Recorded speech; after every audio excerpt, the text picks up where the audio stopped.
Hello guys, good morning sa inyong tanan. Nya nasad ko story about gyapon sa akong pagpanarbaho. Edad pa ko tog 14 years. 14 years old. Sa Manila gyapon. Ningon akong amo. Juicy, tingnan mo yung misa, baka papasok yung langgam doon sa ulam natin. Dayon, niadto pod ko dito. Ngayon pod ko, opo ate.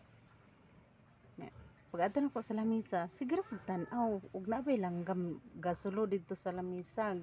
Takloban ang lamisa ba kay gitakloban sa kuan then na may sudan dito.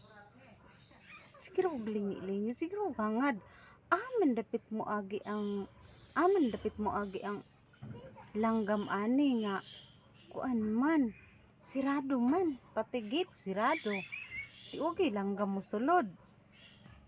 Pagkakuan, ibalik ko dito. Ate, wala namang langgam doon sa lamisa. Anak ko. Sus, anak din siya. Sigurado ka ba? Anak kong, yes ate, wala talaga. So, pag adto niya, kay kuan lagi, maniudto na. Pag adto niya, oh, sabi mo walang langgam nakapasok. Bakit may langgam? Sus, anak kong, wala naman talagang langgam dyan ate.